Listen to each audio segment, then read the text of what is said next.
15 मार्च को के कविता गिरफ्तार और उसके ठीक 6 दिन बाद 21 मार्च को अरविंद केजरीवाल गिरफ्तार। शराब घोटाले का ये के फैक्टर है, जिसकी 2 कड़ियों को मिलाने में ईडी को महीनों का वक्त लगा। पहली कड़ी के कविता और दूसरी कड़ी अरविंद केजरीवाल। एक हफ्ते के भीतर के कविता और अरविंद केजरीवाल दोनों को ईडी ने गिरफ्तार कर लिया। अगर के कविता गिरफ्तार नहीं हुई होती तो शायद अरविंद केजरीवाल भी गिरफ्तार नहीं होते।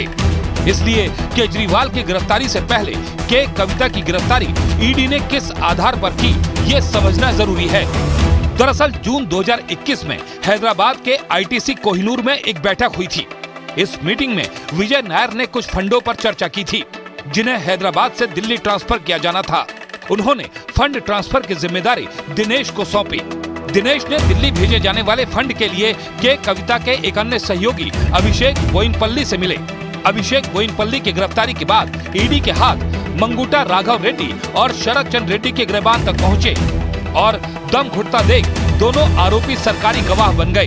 तब दोनों ने वो नाम लिए जिनका ईडी को बेसब्री से तलाश थी। वो नाम थे के कविता और अरविंद केजरीवाल। हैदराबाद से दिल्ली भेजे गए 100 करोड़ ब्लैक मनी के मामले में ईडी की पूछताछ में आरोपी मंगुटा श्रीनिवासलू ने ऐसे राजफाश किए जिससे ईडी के लिए केजरीवाल की गिरफ्तारी आसान हो गई। मंगुटा श्रीनिवासलू के बयान के बाद घोटाले में केजरीवाल का नाम आया।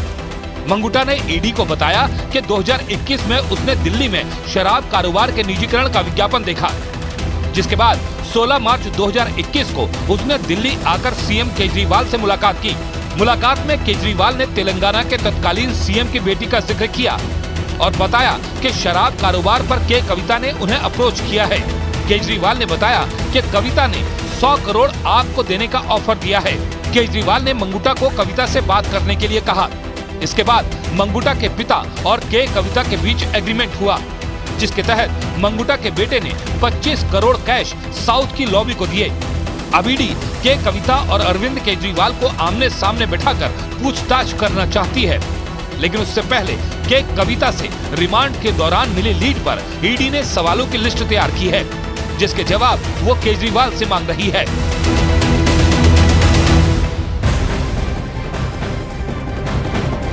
और वहीं दिल्ली में शराब घोटाले में गिरफ्तार बीआरएस नेता के कविता को राउज एवेन्यू कोर्ट में आज पेश किया गया। ईडी ने कोर्ट से के कविता की हिरासत को बढ़ाने की मांग की। राउज एवेन्यू कोर्ट ने ईडी की अर्जी पर 26 मार्च तक के लिए के कविता की ईडी की हिरासत को बढ़ा दिया है। ईडी ने कोर्ट में दलील दी है कि कविता के बयानों के आधार पर ही उनका आमना सामना अब आगे कराना है। इतना ही नहीं, ईडी ने कोर्ट को यह भी बताया कि हैदराबाद में शराब घोटाला मामले में के कविता की भतीजी के घर पर भी छापा मारा गया है। अब ऐसे में के कविता की 5 दिन की रिमांड उन्हें चाहिए। उधर के कविता ने कोर्ट पहुंचने के ऊपर यह कह दिया कि पूरा केस ही फर्जी है, पॉलिटिकल केस है, उनकी गिरफ्तारी गैर कानूनी है। उन्होंने कोर्ट के सामने अपनी जमानत की अर्जी भी जरूर दी, लेकिन कोर्ट ने उनकी कस्टडी को अभी 3 दिन के लिए और बढ़ा दिया है। और बड़ा सवाल कि क्या दिल्ली के सीएम अरविंद केजरीवाल जेल में बैठकर सरकार चला सकते हैं? क्या देश का संविधान किसी मुख्यमंत्री को जेल से सरकार चलाने की इजाजत देता है? और क्या देश के कानून में ऐसा कोई भी प्रावधान है कि जेल जाने के बाद मुख्यमंत्री को अपने पद से इस्तीफा देना ही पड़े? ऐसे कई सवालों के जवाब इस रिपोर्ट में आपको दिखाते हैं।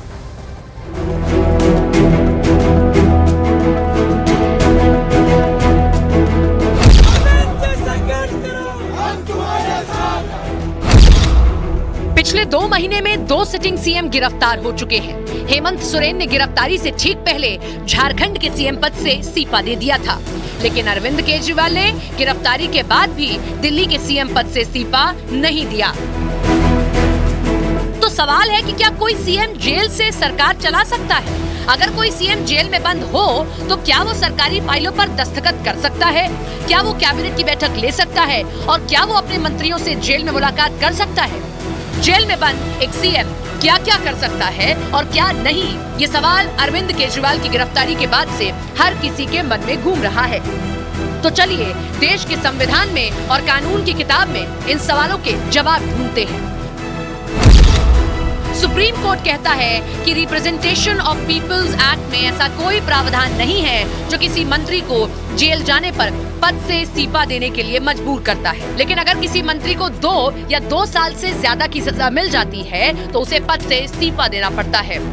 संविधान में किसी सीएम को जेल से सरकार चलाने पर भी कोई रोक नहीं है, लेकिन एक पेच जरूर है और वो है जेल अथॉरिटी की मंजूरी।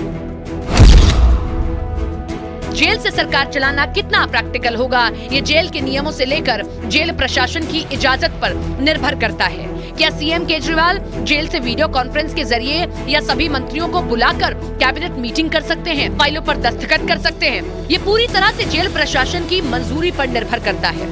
बिना जेल प्रशासन की मंजूरी के सीएम केजरीवाल कैबिनेट मीटिंग नहीं कर पाएंगे। यानी कि अगर अरविंद केजरीवाल सीएम पद से इस्तीफा नहीं देते हैं तो जेल से ही सरकार चलाने की मंशा रखते हैं, तो इसमें जेल प्रशासन की एक बहुत बड़ी भूमिका होगी। डेफिनेटली ये कोई पहली मर्तबा नहीं हुआ। आपके सामने झारखंड के हुए हैं, पहले भी हुआ है, लेकिन लालू जी हुए हैं। लेकिन गिरफ्तारी होना अगर किसी के खिलाफ ऑफेंस है, कोई अबाबती लॉ तो है नहीं। चाहे एक्स प्राइम मिनिस्टर हुए हैं, आपके सामने इंदिरा जी हुई हैं, नरसिम्हा राव जी पे केस चले हैं, तो कोई बड़ी बात नहीं है और कोई नई बात नहीं। अब जरा भारतीय राजनीति में लोकतांत्रिक परंपरा भी एक नजर डाल ली जाए। किसी राज्य के मुख्यमंत्री रहते हुए गिरफ्तार होने वाले अरविंद केजरीवाल पहले मुख्यमंत्री नहीं है, लेकिन गिरफ्तारी के बाद भी सीएम पद पर बने रहने वाले शायद पहले सीएम हो सकते हैं, और जो जेल से अपनी सरकार चलाएंगे। केजरीवाल से पहले झारखंड के सीएम हेमंत सोरेन को भी ईडी ने गिरफ्तार किया था। गिरफ्तारी के बाद हेमंत सोरेन ने मुख्यमंत्री पद से इस्तीफा दे दिया था और उनकी जगह चंपाई सोरेन मुख्यमंत्री बने। इस तरह तमिलनाडु में जयललिता भी मुख्यमंत्री पद पर रहते हुए गिरफ्तार हुई थी, तब उनके इस्तीफे के बाद पनीर सेल्वम को मुख्यमंत्री बनाया गया था। बिहार में लालू प्रसाद यादव ने गिरफ्तार होने के बाद सीएम पद से इस्तीफा दिया, जिनकी जगह राबड़ी देवी को मुख्यमंत्री बनाया गया था। यानी कि कानून बाध्यता न होने पर भी राजनीतिक नैतिकता और परंपरा की लाज रखते हुए इन नेताओं ने सीएम का पद छोड़ दिया।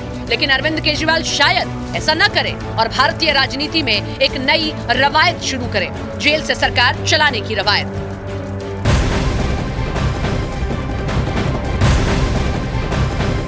और आज ईडी ने कोर्ट में के कविता को पेश किया। कोर्ट को ये बताया कि के कविता जांच में सहयोग नहीं कर रही है। उन्होंने कहा, ईडी ने कहा 4 लोगों के बयान से के कविता को कन्फ्रंट करवाया है। यह भी बताया गया कि मई 2023 की एफएसएल रिपोर्ट से भी के कविता के बयान को कन्फ्रंट करवा लिया गया है। ईडी ने कोर्ट को बताया कि के कविता के मोबाइल डेटा को एनालाइज किया जा रहा है, उससे भी कन्फ्रंट करवाया जाना अभी बाकी है। और इसी के साथ ईडी ने कोर्ट को यह अहम जानकारी भी दी है कि के कविता के मोबाइल डेटा को डिलीट और फॉर्मेट किया गया है। तो एक बड़ी खबर इस वक्त की आपको बता रहे हैं, ईडी की तरफ से आज के कविता की जब रिमांड ली जानी थी, बढ़वाया उसे जाना था, तो कई तरह की दलीलें कोर्ट के सामने पेश की गई और ये बताया गया कि कैसे कई जगहों पर के कविता को कन्फ्रंट करवाया गया है और अभी जो मोबाइल डेटा के कविता का है उसे फॉर्मेट भी किया गया है, डिलीट भी किया गया है, ये सारी जानकारी रखी गई। और वहीं सुनीता केजरीवाल पर हमला करते हुए बीजेपी सांसद मनोज तिवारी ने कहा कि अरविंद केजरीवाल की पत्नी ने भी भ्रष्टाचार के सुख को भोगा है और इसीलिए उनसे कोई सहानुभूति नहीं है। आदरणीय सुनीता जी, आप कहां थीं जब आपके बच्चों की झूठी कसम खाने के बाद भी दूसरी पार्टियों से हाथ मिला रहे थे अरविंद केजरीवाल? आप कहां थीं जब गाड़ी नहीं लेने, बंगला नहीं लेने के कहने के बाद भी राजमहल बना रहे थे? आदरणीय सुनीता जी, आप उसी घर में प्रवेश कर रही थी जहां बंडल के बंडल नोट आ रहे थे। आप एक बार भी प्रेस कॉन्फ्रेंस कर देती ना तो दिल्ली की जनता आपको धन्यवाद देती, मगर अब न तो आपसे और न तो अरविंद केजरीवाल से किसी से दिल्ली की जनता का कोई सहानुभूति नहीं है।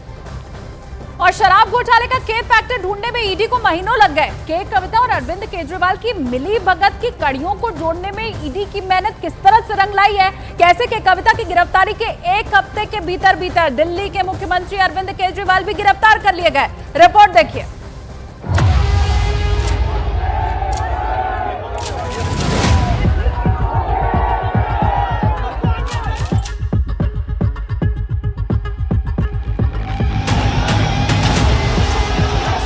जीवन देश के लिए समर्पित है और चाहे केजरीवाल टू कविता, 100 करोड़ का शराब घोटाला। 100 करोड़ रुपए के दिल्ली शराब घोटाले को पूरी तरह से समझने के लिए जरा इन दो तस्वीरों को देखिए। ईडी के दावे के मुताबिक दिल्ली के मुख्यमंत्री अरविंद केजरीवाल और बीआरएस चीफ केसीआर की बेटी के कविता 100 करोड़ के शराब घोटाले में मुख्य रूप से शामिल है।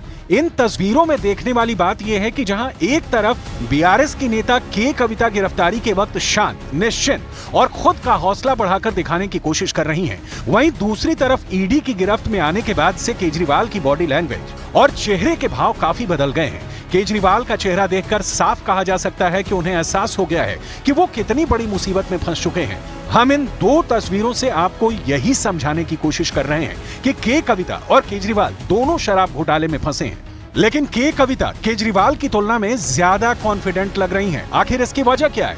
क्या के कविता केजरीवाल के लिए शराब घोटाले में बड़ी मुसीबत बन चुकी हैं? शायद केजरीवाल के दिल में इसका डर बैठ गया है। इस के कांड के दो कड़ियों को मिलाने में ईडी को महीनों का वक्त लगा। पहली कड़ी के कविता और दूसरी कड़ी अरविंद केजरीवाल। एक हफ्ते के भीतर के कविता और अरविंद केजरीवाल दोनों को ईडी ने गिरफ्तार कर लिया। अगर के कविता गिरफ्तार नहीं होती तो शायद अरविंद केजरीवाल भी गिरफ्तार नहीं होते। तेलंगाना के पूर्व मुख्यमंत्री की बेटी के कविता भी ईडी की रिमांड पर है और अपने बयानों में अनेक ऐसी महत्वपूर्ण बातों का खुलासा कर रही है जो आने वाले दिनों में दिल्ली के मुख्यमंत्री अरविंद केजरीवाल के गले की हड्डी बन सकते हैं। ईडी सूत्रों के मुताबिक कविता अपने बयानों में सिलसिलेवार तरीके से बता रही है कि रिश्वत का पैसा किस तरह से आम आदमी पार्टी तक पहुंचा। आने वाले दिनों में ईडी अपने हेडक्वार्टर में के कविता और अरविंद केजरीवाल का आमना सामना करा सकती है। इसलिए केजरीवाल की गिरफ्तारी से पहले के कविता की गिरफ्तारी ईडी ने किस आधार पर की, ये समझना जरूरी है। दरअसल जून 2021 में हैदराबाद के आईटीसी कोहिनूर में एक बैठक हुई थी। इस मीटिंग में विजय नायर ने कुछ फंडों पर चर्चा की थी जिन्हें हैदराबाद से दिल्ली ट्रांसफर किया जाना था। उन्होंने फंड ट्रांसफर की जिम्मेदारी दिनेश को सौंपी। दिनेश ने दिल्ली भेजे जाने वाले फंड के लिए के कविता के एक अन्य सहयोगी अभिषेक बोइनपल्ली से मिले। अभिषेक बोइनपल्ली की गिरफ्तारी के बाद ईडी के हाथ मगुंटा राघव रेड्डी और शरद चंद्र रेड्डी के गिरबान तक पहुंच गए और दम घुटता देख दोनों आरोपी सरकारी गवाह बन गए।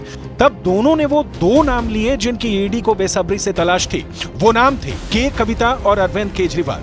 ईडी पहले 10 करोड़ फिर 15 करोड़ रुपए ट्रांसफर हुए। ईडी बुच्ची बाबू के जरिए 2 बार कैश ट्रांसफर हुए। ईडी गोवा चुनाव में 45 करोड़ रुपए का इस्तेमाल हुआ। ईडी सीएम आवास के पास रहता था विजयनगर। ईडी घोटाले का पैसा गोवा चुनाव में इस्तेमाल हुआ। ईडी केजरीवाल के कविता के लिए काम कर रहा था नायर। ईडी शराब घोटाले के किंग पिन हैं केजरीवाल। ऐसे बयानों के आधार पर केस बना रहे हैं जो उन्होंने ऐसे लोगों से लिए हैं जिनको पहले वो अरेस्ट करते हैं, डराते हैं, धमकाते हैं, जेल में रखते हैं और फिर जमानत का लोभ दिखाकर उनसे आम आदमी पार्टी के खिलाफ, आम आदमी पार्टी के नेताओं के खिलाफ, अरविंद केजरीवाल के खिलाफ बयान लेते हैं। आज जो इस देश में हो रहा है वो कोई जांच नहीं हो रही है, वो कोई केस नहीं चल रहा है। आज इस देश में लोकतंत्र की हत्या हो रही है। दिल्ली के 100 करोड़ रुपए के शराब घोटाले कांड को के कांड क्यों कहा जा रहा है, जरा इसे भी समझ लीजिए। ईडी के दावों के मुताबिक शराब घोटाले का मुख्य सरगना दिल्ली के सीएम अरविंद केजरीवाल हैं, जबकि दूसरी तरफ उनका घोटाले में साथ देने वाली बीआरएस नेता के कविता हैं। केजरीवाल का मुख्य रूप से साथ मनीष सिसोदिया ने दिया है, जबकि के कविता का साथ अभिषेक बोइनपल्ली ने दिया। केजरीवाल का साथ संजय सिंह ने दिया, तो वहीं के कविता का साथ मूंगटा राघव रेड्डी ने दिया। केजरीवाल का साथ विजय नायर ने दिया, तो वहीं के कविता का साथ शरद चंद्र रेड्डी ने दिया।